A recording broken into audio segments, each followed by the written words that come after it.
All right, also Noops Nation. My name is Reid Nelson. This is Izzy Alkafas. The season 13 premiere of This Week in Rec. The best number 13 in the history of sports is who? Dan Marino? Dan Marino's the correct answer. Very good.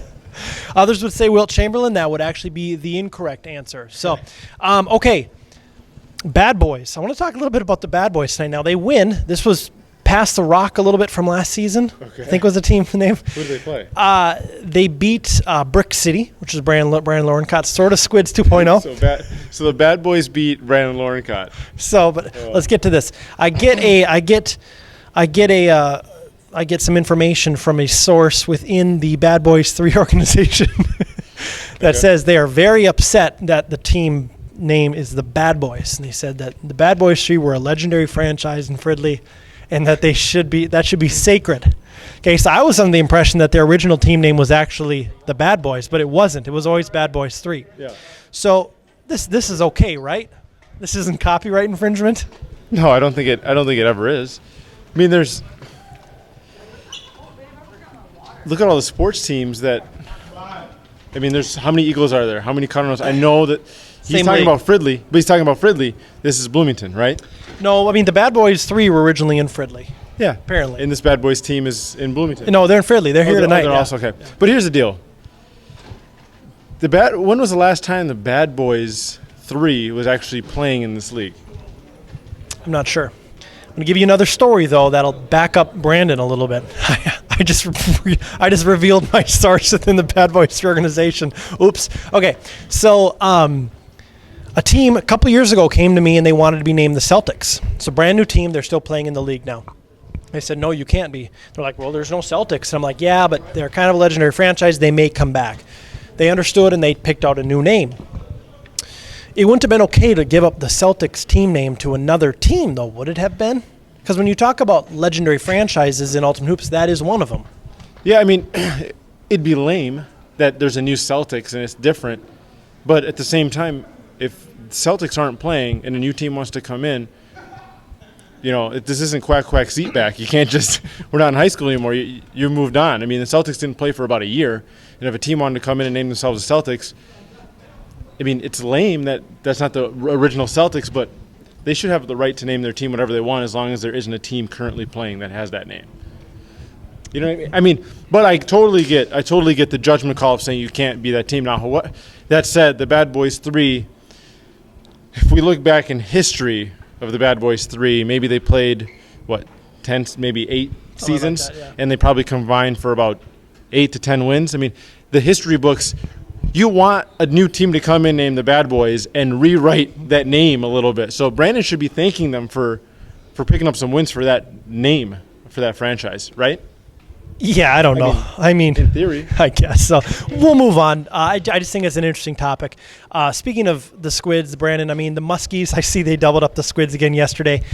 At first I felt like, oh, here we go again. But then I heard that they were walking up the court, and I don't have any sympathy if you're going to be walking up and down the court. So I'm amazed that they're able to show up every single week. Hey, happy birthday, Kev. It's Kevin Mayer's birthday, so if you guys want to wish him a happy birthday on the thread. But I would not want to show up every week and just walk up and down the court. I agree. And get beat by 50, and then they sign up again. So it's amazing, absolutely amazing to me that they're willing to do that. Because I don't know how you'd look forward to Thursday nights or Wednesday nights when you just come in and start getting your ass kicked and then you walk up and down the court. There's a difference between losing with pride and losing without pride. So, yeah. Okay, let's talk a little bit about player movement. Probably the big name, Bryant Marmol, now off constantly. He's taking the season off. Bryant Marmol's playing with the Blazers. They looked solid tonight. Talk a little bit about Bryant Marmol's addition to the Blazers. It's a good addition. I mean, Bryant's the beast. I mean, when good teams merge like that, you're obviously going to have a quality team, especially I've constantly in the Blazers were two really solid playoff teams. You put them together, and I mean, it becomes an elite franchise. So they essentially could make a run with all their talent. So if you're asking me Bryant specifically, Yeah, of course. He makes any team better. Trevor Hazen goes to the Avengers, Mike Franklin to Fob 5, Garland Sanchez to Big Smash. What's the biggest addition out of those four? What's the biggest free agent signing this offseason? Well, Garland wasn't there, so you can't count that. Trevor on the Avengers, they have no. I mean, if you take Trevor out, they don't really lose much. He's good. He's a great talent, but they're so good. It's probably Bryant, because Bryant's so dynamic. He can play great defense. He can bring the ball up if you need him to. He can join any team and be the number one scorer. He's definitely the best addition out of all those players. Okay, last night, Shockers go 4-on-5 versus the Squires, lose by 5. First off, best new uniforms in about a year for the Shockers. Did you get a look at those?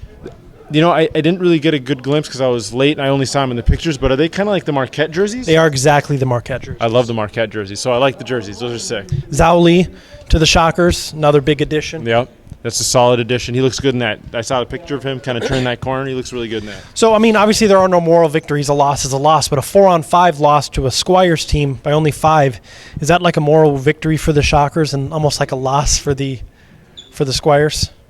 It is absolutely a loss for the Squires. 100%. I mean, they won by what, 6? I think it was 54-49, I believe, so 5. 5? I think. Wow. It's embarrassing. Jake Gave is, tonight was extremely ugly. I wasn't in Bloomington last night, but tonight was as ugly as it gets. I mean, just ugly basketball the whole night. It was bad. And I mean, the courts look beautiful, but they've got that smell, that lacquer smell, and it just gives you an immediate headache. So the whole night was just nauseating. Like I could barely stay here to watch.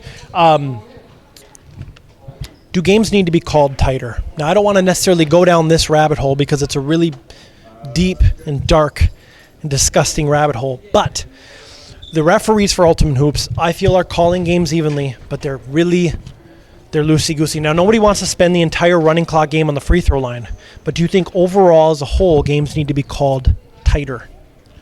Yeah, well, I mean, if you're going to let a guy like Goodies run around the court and just spear people, then yeah, the game needs to be called tighter. The only problem is not every ref is the exact same, and most of them are just – I don't know what they're doing. I don't know if they're watching or not, but there are some blatant – like tonight, Ant's my guy, but Ant traveled maybe 6 or 7 times tonight, and they called none of them. Absolutely none of them. Now, sure, other players traveled on the free ballers. There's a lot of travels tonight. They don't get called. Travels don't get called. Carries don't get called unless you're Bob Thomas. A lot of little fouls. Like there's a lot of very veteran, savvy players that get away with a lot of cheap fouls that these refs miss. It almost seems like it has to be extremely blatant, or the play just has to look really weird for it to call. If somebody kind of moves awkward, they call a foul. So they kind of go by the look of the player as opposed to actually seeing what's actually happening. So I don't necessarily know if the games – I don't think that the refs are letting people play. I just don't think the refs are seeing the fouls and seeing the mistakes. They just don't ref enough, and I just don't think they have the experience to really be confident in calling certain things. I think about 50% of the players tonight hadn't picked up a basketball in a month. And that it's just ugly basketball. And sometimes it's hard to call a foul when the play was ugly and the defense was ugly and everything's just overall ugly. Even if there was maybe a small bump on the hand at the end of the play, it was ugly. Well, every single player in this league is a bad basketball player. I mean, when we really think about it in terms of levels of basketball, right? So, I mean, college, NBA, overseas, we're bad basketball players. Okay, I don't care what anybody thinks relative to talent that's out there. It's bad basketball. So it is hard to ref our games. Now, if you had guys that all they do is pump iron and those big beefcakes and they come and play basketball, that would be even harder to ref, but they don't play. So we are the lowest in the totem pole in terms of quality, right? I mean, we are. In terms of organized basketball after high school, we are the worst that there is, rec basketball. So I hate to break it to everybody, but you're not good enough to get all these calls because everybody does I was going to swear. I guess everybody does shit that's really sloppy. So either go to the gym, work on your game, get really slick looking, and the refs will give you the superstar calls. But until then, just stop bitching, start playing. I mean, there's so many people complaining. We had a play in the foul game. I'll give you an example. Rue slides under Mike. Mike doesn't get the call. Three people hit the deck. They get up. Mike starts yelling at Calvin. Then we go the other way, and it's a 2-on-1. Zip throws a pass to Billy. Billy's wide open for a layup. Casey sticks his foot out and kicks the ball. Well, Calvin's getting yelled at by Mike. The other end of the court. The other guy's trying to run down and get in position. He doesn't see the kick. Billy loses his mind. Zip loses his mind. We go down, and I think we hit a 3 or make a layup, and essentially the game's over. And Billy and Zip spend the entire rest of the 1 minute of the game complaining to the refs. And it's like, well, sure, you didn't seem to care when Rue fouled Mike, but then you lost your lid when Casey blatantly kicked the ball. So people don't understand the concept of things even out over the course of the game. Absolutely. They even out. Billy was complaining about how we're getting all the calls. I go check the scorers table. The free ballers have more fouls called for them. So 5 actually had more fouls called against them. And it's just like people are just oblivious to what's going on. And it takes away from the game. Seriously, and tonight, it's not necessarily sloppy. It's just the fact that people are too busy bitching, and they do it the entire game. Am I wrong? I agree. But I don't have to say much. I just, I bring up a topic, stick the mic in your face, you do your thing. I do my thing. So, Timberwolves, how many wins this year? 39. I'm going to say they double last year's win total. They end at 32. They're the Timberwolves, so they can't stay healthy, unfortunately. So, 32. That's the number. Carl, yeah, we'll see. So, all right, everyone. Next week will be much better. Everyone will be much more crisp. Get into the gym, practice your game, and we'll see. Yeah, no way, double tech. Double tech. He's got 2. He's only got 3 more before he's got to sit out a game. Right? Is that the rule? We're actually going to be adding technicals to the player profiles, so we'll be able to count them up as the season goes. Do we backdate and pick up all of Paul's? Well, it'll be the start of the season, so did Paul have any technicals last night? No, it'd probably be career-wise. So Paul is at 160. Kevin Kraft got to be 130-ish. I don't know. No? Maybe. All right, everyone. See you next week.